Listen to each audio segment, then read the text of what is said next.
What up, guys? It's James Rico from the Real Goats, and we are back in this damn dungeon around me, and we're gonna figure out, what the hell lens to choose. There's so damn many. What we're gonna talk about today is your lens choice in terms of millimeters. I would say standard range of lenses are 18 millimeter, 21 millimeter, 25 millimeter, 35 millimeter, 50, 85, 100. You don't gotta think that deep when you're first starting out, and you're probably not thinking that deep when you're starting out. You're probably just thinking, does this look good, right? I'm here to help you just try to work through a little bit more why you would decide to go with a certain millimeter, and really kind of like what my favorite ones are. Why does it even matter? There's a few things that you have to consider when choosing a lens. The three things that I focus on when I decide a lens are: first, what is the emotion of the scene? What do I want the audience to feel? Number two would be, what do I want the audience to focus on? Is it the entire scene, or is it a small object in the scene? Number three would be, how big is my actual space that I'm shooting in? What is the physical size of it?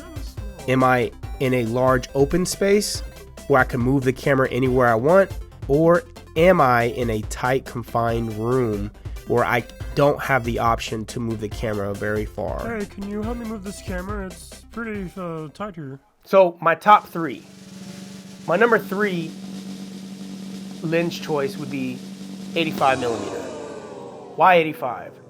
85 millimeter to me is a great close-up, medium close-up, right? From like your chest to head, or maybe collarbone to head. Usually use this for framing about that tight, right? And you could use that for small items like pencils, paper, keyboards. You could be using it to show like emphasis on a knife that a villain is picking up, and you want people to make sure that they notice him picking up the knife, right? It's usually used for either inserts or close-ups on things that you want people to pay attention to. A lot of times people cut to close-ups whenever they're trying to say, pay attention to this, right? You use it to pay attention. Look at this. I only want you to focus on this. Another great use of this, I think, is allowing the scene to feel a bit more intimate or have some privacy to it. When you're shooting on an 85 and you back way off of the subject, it creates this distance between the camera and the subject, making them feel a little bit more comfortable. Oftentimes in like documentaries, or like when you're trying to shoot talent that's not used to being on camera, and say it's more for realism, when you back off of them, you allow them to kind of act more natural, and they're not paying attention to a camera that's in their face. So they might give you some more real, raw emotions than if you were closer to your subject with the camera. They might not act as normal. As far as film, I believe that you can use this to make it feel like you're watching somebody from across the room, or it's, again, like spying on people. That's how this lens, to me, feels like it's creating this world for you. I think you see it often in spy movies, or when there's like secrets being told and we're not supposed to, as an audience, really be inside that conversation. They back way off and they're shooting across the street maybe. Just know that when you get into that 85, if your talent has wrinkles or flaws in their face, it's gonna be really exaggerated at this point. You're gonna see all the little nooks and crannies, all the fuck-ups in their faces. So you might think about diffusion glass. We're not gonna talk about that too much right here, but there are things that help soften your image whenever you get too close. And a lot of times you see in music videos, people do like touch-ups, like they'll like soften the skin even more in post-production because they want to get rid of all those wrinkles or flaws that a talent might have. So again, 85 millimeter. I'm using it because I want the audience to focus in on a certain emotion or an item that your character is experiencing, right? I don't want the audience to be looking around the frame. This is what I want them to pay attention to. I like feet. My number two is a 35 millimeter lens. 35 millimeter feels like it's doing, it's kind of like telling a majority of your story. It's making it feel very normal. This is our world, right? And it looks similar to like Arri, especially on super 35 millimeter or like APS-C or crop censored cameras. If you don't know what super 35 millimeter is, or if you're not familiar with like APS-C sensors or crop sensors, if you don't know what that is, that's fine. Just know that your camera isn't considered to be full frame. And what is full frame? Well, it's probably considered to be the most sexual of all sensors. What am I using my 35mm for? Well, honestly, like it kind of makes me feel, and I hate using this word, but this is gonna be good for those people that are out there looking for it. It's gonna give your most cinematic feeling that you're searching for, right? People are always like, I want the cinematic look, right? Well, there's a lot of things that go into the cinematic look, but in general, if you have a very low budget and you have no money and you want one lens, I would say get a zoom lens, but kind of rock out in the 35mm range for the most part. And look, as you're learning, you understand that there are so many things that go into an image to make it feel cinematic, right? It's not just the lens itself, but what I mean by focusing in on the 35mm range, you're gonna see like you're getting a lot of your medium shots, you're getting a lot of your medium close-ups, you're getting a majority of your standard coverage in this lens. So when you're at the theaters and you're watching this compression, you may not be knowing that they're shooting it at this 35 range, but typically you get a lot of coverage in it. So as you begin to practice using this focal length, you're gonna find that you're liking a lot of your shots in it. Everything from your 3/4 shots, meaning just in the middle of your thigh to the top of your head. You're gonna like your medium shots, which are in your stomach to the top of your head. You're gonna like your medium close-ups, which are right below the chest to the top of your head. But you might want to be careful when you start using them for your close-ups, meaning like collarbone to the top of your head. That's where it starts to feel like you're getting weird distortions in the face, and the face starts to kind of bow out a little bit. So you may not want this for every single shot, especially for beauty. But for the most part, I think as you're using it, you're gonna find you're capturing a lot of most of your content in it. You know, you can walk in, get your medium close up, and then pull out and be away from the subject, but still be able to read what's going on in their face. The only thing that I think you'll find frustrating with the 35mm lens is the fact that you can't get really great wides in small spaces with it. And this is where it leads me to my number one lens. There you go, perfect.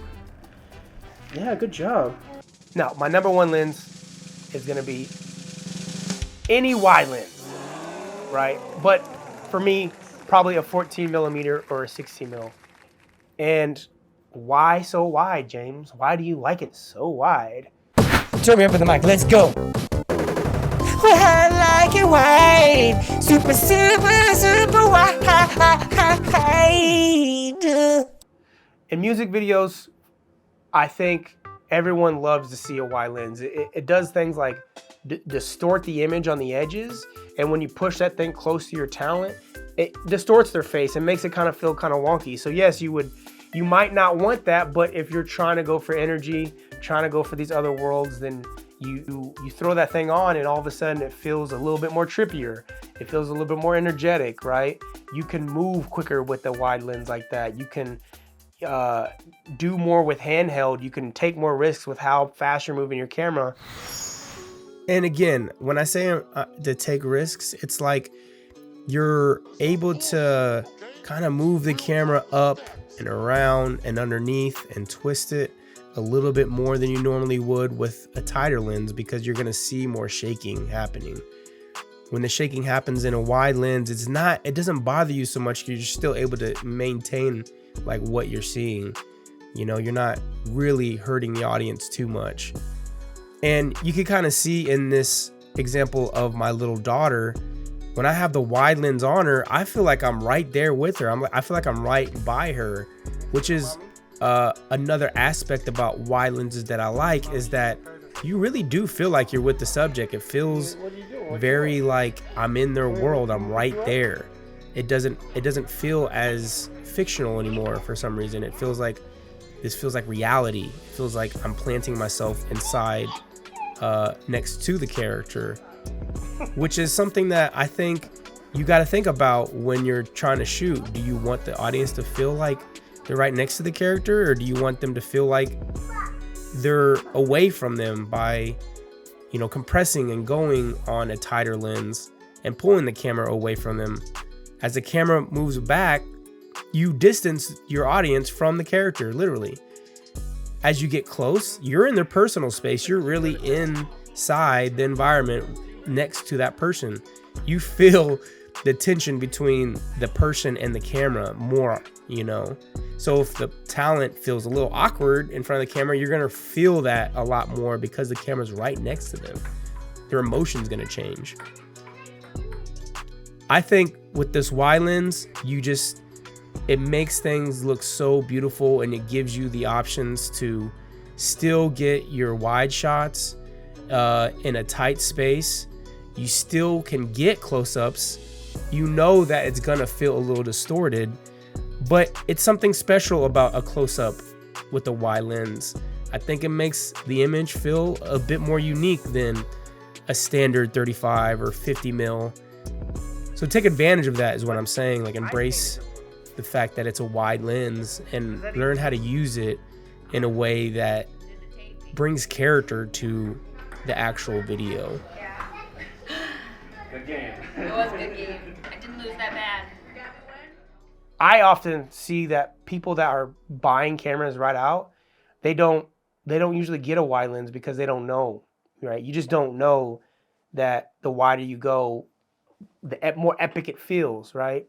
Wide lenses are really great for small spaces too. So if you ever find yourself in a car, or if you find yourself, in a small room and you want to see the whole thing because you can't move your feet physically, or you can't back the camera up physically, it's gonna be able to capture more of it, right? So you want to see more detail. The other great thing about wide lens is when you're in a large space, let's say landscape, or in a New York City or any city landscape, and you're trying to capture architecture and you want to see the whole thing, you throw a wide lens on there and all of a sudden things just become more epic, right? Houses look bigger, your nature in the field looks more grand. Like, you may not see the far detail in the back, but it just opens up everything, makes you feel like, holy shit, right? You're probably like, well, I can't afford all these lenses, James. I don't have that much money. Cool. Well, think about a zoom lens. When you're starting out, just know that zoom lenses will help you more to just experience the overall understanding of what each millimeter is doing for you. If you have enough money and you want to go the prime route, right? You want to buy individual millimeters. Some advice in terms of the lens choices that I would go out and look. If you could afford it, depending on your brand, I would go with the brand of your camera. Look into Canon are very affordable. That's where I started. Look into Zeiss when you want to get a little bit sexier, right? And then when you get into cinema glass and PL mounts, there's so many lens choices. It's daunting, right? You have to know that some glass looks more vintage, others looks more sharp and clinical and clean, right? That's the gist of it. Right, that's the gist of it. Some have flaws, some don't. You're just doing your research. And there's plenty of videos out there that explain some of the lenses that you want. So if you're interested in a lens, this is what I'd say to you go do. Go check out lensrentals.com. It's one of the places that I went to when I was first trying to just upgrade and understand and learn about lenses. They ship it out in 2 days. They have like a great program that you can sign up for to where like the whole year is paid for your shipping. You don't got to worry about it anymore. And it's 2 day shipping, which is sick. and it comes in a hard case. It's protected. You can get insurance from them if you don't have your own insurance. They're affordable. They're not paying me to say this stuff. It's just something that I actually reached out to them and asked to see if I could become some kind of like partnership with them, because they just helped me so much when I was growing up. And that was the main thing. Is like, I really appreciated the ability to afford a lens when I didn't have that much money, and I wanted to learn more. I rented a whole bunch of stuff from there, so go check them out whenever you get a chance. Woo-hoo-hoo! Thank you for watching. We appreciate your guys' attention. Again, if you don't already do it, subscribe. Please share it with your friends. Let all your filmmaking buddies know that we're out here trying to help you guys learn. And yeah, 2023, man, it's coming up. We only got like a week. It's like a week until it's here. So hopefully you're gearing up, and hopefully you're staying focused, because y'all know we are. Oh, we're coming, baby. Oh, we're coming. We're coming. Yeah, we're coming.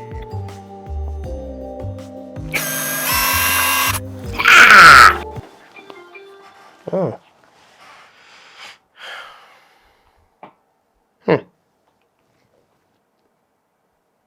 Bah!